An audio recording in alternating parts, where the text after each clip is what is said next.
Hi, this is Bob Pike, and welcome to another episode of Lessons from Learning Leaders. And with me tonight is Dwayne Lester, who is my co-host, and I won't say partner in crime because we're both very nice people. And we've got a lot to talk about tonight. So, Dwayne, over to you. You know, I think before we go any further, Bob, we need to recognize the fact that you and I were both in Salt Lake City recently at the ATD 2021 conference, where you received the Lifetime Achievement Award from ATD. Is that correct? Yes, and it was quite an honor, and so it was interesting. I had never thought about it before because when Tony Bingham introduced me as this year's winner, he said that I've been training in 6 decades. So I think about 52 years, and 50 years doesn't sound bad. When you start saying 6 decades, it's like I could totter off before we finish this episode. Let's not do that, Bob. Let's not do that. That's true. You know, it was my first ATD conference. I've been to several training magazine conferences and expos. Mm-hmm. One thing that I saw at the ATD conference that I don't remember seeing at the training conference, and maybe it was there and I just wasn't looking for it or didn't see it, but there were more than one vendor there who had their own training curriculum that they were trying to get you to buy to get certified in, and then you could go out and train their training. And when I saw them doing this, I thought, well, that's kind of how Bob started. I mean, Bob was going out and he was setting up his own thing, and he was training his own, the training that they had. And it really made me recall how you started out. And I thought, well, maybe it's time for me to go out and do something like that also. And when I talked to you about it, you said, you know what? Let's do a podcast on off-the-shelf training. And so that's really what we're going to focus on tonight. Yeah, well, it's interesting. You don't see as many vendors at Training Magazine because it's the larger vendors that tend to have these packages that they want to sell. And the interesting thing over the years is I've had a lot of our clients tell us that they actually use our results-based creative learning strategies to actually make their packages, off-the-shelf packages, viable. Because a lot of what I call off-the-shelf programs tend to be what I call formulaic. In other words, they take one methodology and they just reiterate it throughout their training program, kind of cookie-cutter fashion. And more attention was paid to delivering the content than looking at how do we engage the participant in the content. And so for me, that's always been a key, is how are you going to engage participants in this content? It's interesting because one of the things that I've been working on recently, I've been putting together some I don't want to call it master trainer training because I'm not at that point in my own mind where I can train people to be master trainers. So I'm sitting here thinking, maybe Junior we should master trainer training. Well, there you go. I said I think I'd rather call this participant-centered training, or participant training. Let me get this right: participant-centered facilitation, and that's really what I'm focused on people getting. But the main lesson I start with is going through these Malcolm Knowles, I think that's how you say his last name, adult learning theories, and the idea of the self-concept that people are the self-directed learner, yes. Right. And so really the idea is you've got to focus on the participant first and never lose that focus. Put your focus first on the people in that room and never lose that focus. And when you do that, it drastically changes the way you deliver your training and the way you design your training.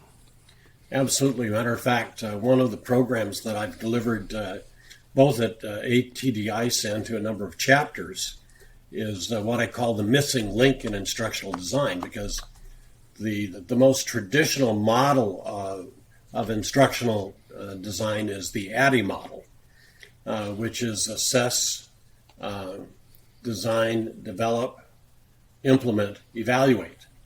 And the missing link in there is how do the people that I'm going to be delivering training to learn best? because the ADDIE model is all about the content that we're going to deliver. But there's nowhere in the model that it says, let's assess how this particular group of participants is actually going to learn best. And so to me, that's got to be part of the design process. And that's part of what I want to look at if I'm looking at any off-the-shelf package. So when you say that, are you saying that you will get an opportunity to review this training before you buy it? I mean, I haven't heard that yet. Or is it something that you're saying when you get this, you may have to amend on your own? Yes and yes. I mean, first of all, I would, if I were a corporation and I was thinking about buying 100 packages of something, I'd want to review the package before I bought it. I wouldn't want to just take whatever they put in printing and say, well, that sounds good, let's buy 100 of those. Because typically you're going to pay $100 or $200 per person for the training materials, and then you may have to pay for instructor certification on top of that. So if I'm gonna spend $4, $8, $10,000, I'm not gonna simply wait until I get to see the package to take a look at it and go, this will work or it won't work, but I've already spent the money. What would you say to the trainer who is looking to do this on their own? I mean, it's hard for an individual to say, well, let me see what your training looks like before I pay for the certification. I think a lot of organizations might balk at something like that. Well, then I'd say, let me talk to 3 or 4 people that you've certified that are using it in their company so that I can see how it's working for them. Because if you're not willing to let me talk to satisfied clients, then why would I even be dealing with you? Interesting. What else would you look at before you pull the trigger? Well, I've got a number of steps for selecting, modifying, and customizing. And number one is to take a look at what are the... Actually, I'm going to actually amend it. You write down what your goals are. In other words, you're thinking about this kind of content for your participants. What are your goals in delivering this content to them? Then you look at each package that you're interested in and say, okay, what are the stated goals of this particular package when you deliver it? Because if there's not like an 80% match, then there's an awful lot of work that you're going to have to do to get the package to fit your needs. So the very first thing is to look, you decide what your goals are. Don't get pulled into, well, these goals really sound good, and we got to go back to, but what are the needs of the people that I'm going to be delivering this to? So that's number one. Well, how do you respond to the person who says, Bob, as a trainer, my goal is to make some money, and that's it? Then you're not a trainer that I'm really interested in supporting. If your goal is not to empower, inspire, and equip people to do their jobs or to live their lives better, then why would I want to take the time to support you? Because you're not about serving people, you're self-serving. You'll say, I'll do anything if it'll make a buck. What's number 2? Okay, what about the program design? So this is where I get into some of my instructor-led, participant-centered, so that we use the 90-28 rule. So I'm going to look at the modules. And a lot of times you're going to have like 60 to 90-minute modules. But then are those modules broken down so that we have some kind of interaction every 8 minutes? Because if it's not already there, I'm going to have to put it in, because we know that after 8 minutes in face-to-face training and after 4 minutes in virtual training, that people lose their focus. So I need to get them refocused. So is that built into the program design, or is that something that I'm going to have to do on top of the program design? And frankly, a lot of times it's going to be something that you have to do on top of the design, because a lot of the off-the-shelf programs that I reviewed for my clients, basically as tight as you're going to get is maybe a 30-minute module, and that may be 30 minutes of solid content. So I've even got to take that 30 minutes and say, how can I break that into, say, a 7, an 8, and an 8-minute segment to fit within that 90-28 rule. Adults can listen with understanding for 90 minutes. They only listen with retention for 20 minutes. We need to involve them every 8 minutes, or again, 4 minutes for virtual. Just for those who might not have heard this before, what do you mean by can listen to understand and listen for retention? What's the difference there? Well, when you say listen to understand, let's say I'm talking right now and I were to stop, I could ask you a question about something that I've just talked about, and 95% of all people would understand and be able to respond to what we're talking about right now. But if I go beyond 20 minutes, they start losing retention. So I think that's one reason why sermons nowadays are tending to gravitate to being shorter and shorter. I mean, 100 years ago, sermons were an hour long.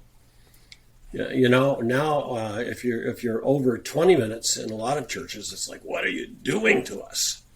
You know, but again, if you're engaging people and if you're giving people things that they need, you know, they're going to stay with you. But we need to take a look at how do I re-engage them? How do I involve them in the process? So number one, let's go over these again. Your first point was? What are the program's stated goals? Number two, what about program design? All right, number three. What about program pacing? So are there a variety of activities? Are there activities that I can use, for example, as energizers? Because there are going to be times during a training program where people lose energy. What do I do to get that energy back up? And I want it to be a content-based energizer when at all possible. So are those things built in, or am I going to have to create those? So for example, I've got a program coming up where at the beginning of the program, we're going to be using an opener that I call uniquenesses and commonalities. So we're going to have about 25 people, so there'll be 5 groups of 5. And they'll create a flip chart with a circle in the center of it. And at the top, and this is leadership, so they're going to be a leadership learning family. And so they have to come up with a name for their family, a motto for their family. And then they put the names of the 5 people around the outside of the circle.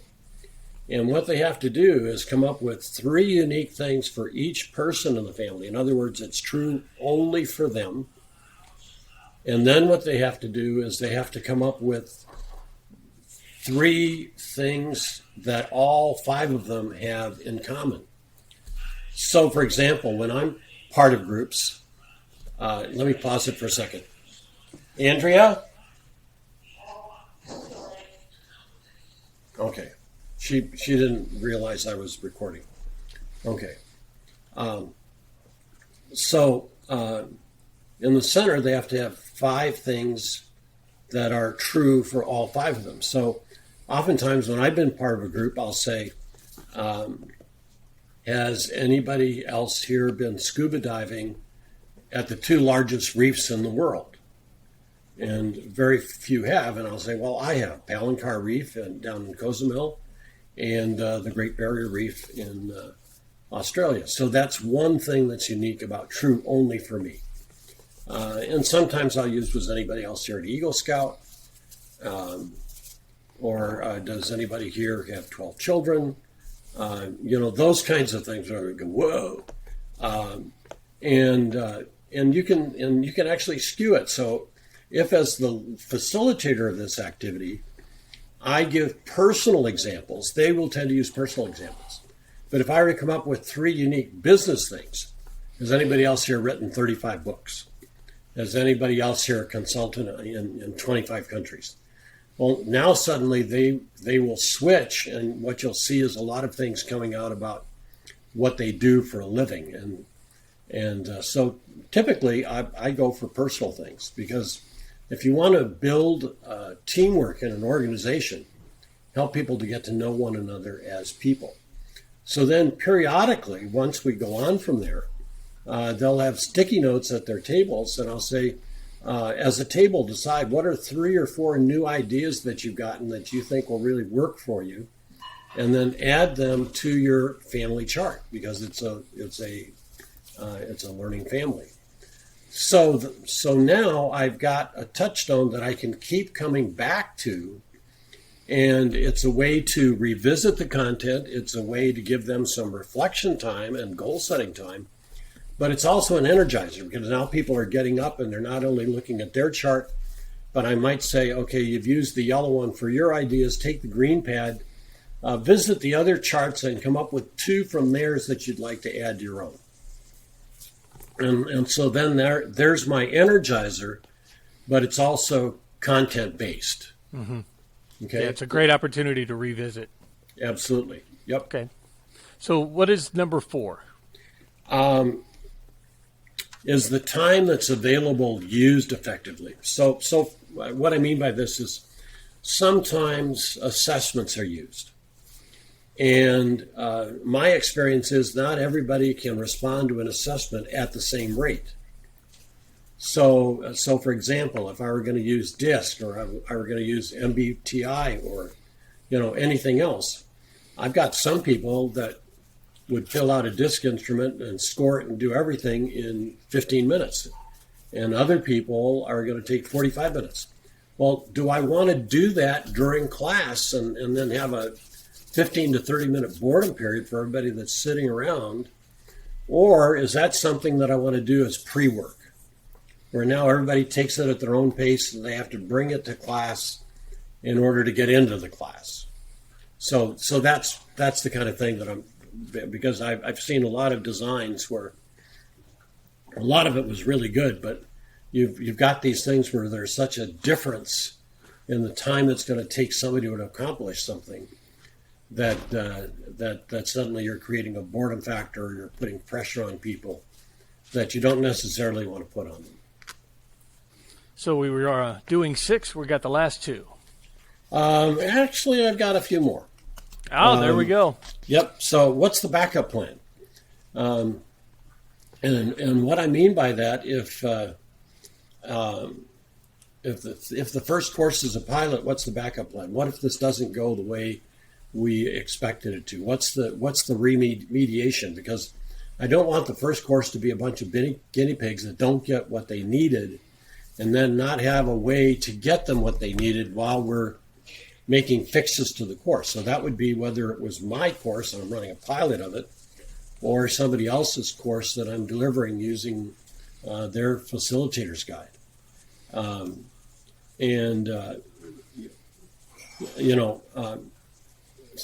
give you an example. I've had trainers who haven't missed an assignment in 20 years, and now with the pandemic and travel and that kind of thing, they may leave the day before and still not get there on time. So what are you going to do when you've got 20 people sitting there and no instructor? What do you do in the meantime? Could we bring in another instructor via Zoom while that first instructor is still getting there? But the time to think through what's the backup plan is before you need it, not, okay, the instructor isn't here in 5 minutes. What's our alternative? Then the number 6 is, will the program be viewed as relevant by the participants? And I've got an interesting story about that, because a number of years ago, I was hired by Georgia Power to develop a problem-solving and decision-making course for their supervisors. And so I went out into the plants and I gathered all kinds of content. And so I developed some really good case studies where they could solve a real problem from a real plant. And when we ran the pilot, I had 50% of the people saying, well, this could never happen. And I'm going, it did happen. Well, no, it couldn't have happened in my plant. And so I'm trying to get them to practice the skills and process of problem solving, and they're arguing about whether or not this could ever happen. So I actually had to revise it and put in non-job related problems, because then they didn't argue about the content and whether or not it could happen. And so in my mind, I was making it super relevant, but I created another problem in that there was an argument. I don't want to solve that because it could never happen in my plant. So you live and learn. And one of the few times it sounds like that keeping relevancy important actually backfired. So again, you look at your audience, and at least in power plants, people are very territorial about their plant and the reputation of their plant and that kind of thing. Then number 7 is does the program use familiar technology, or is the trainer going to have to use a whole new technology? So for example, when we were forced to go virtual, there are a lot of trainers that were already using WebEx on occasion or Adobe Connect, but there were tons of trainers that had never used that and never heard of Zoom. And suddenly the only way we can deliver is virtually, and there's a whole new skill set to using a new set of tools. So when we deliver this, are the tools, are we using PowerPoint? Are we using video? Are we using anything that's going to be unfamiliar to them? And if so, how do we get them comfortable using it? And then next is what kind of logistics are required? Do we have to think about food? Do we have to think about lodging?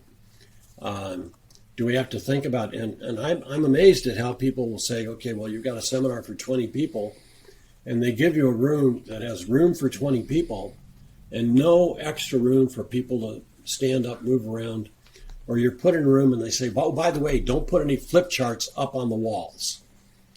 And it's like, well, why would you give me a room where I couldn't put flip charts up on the walls? Because they're going to be making all kinds of flip charts and we're going to use them for revisiting.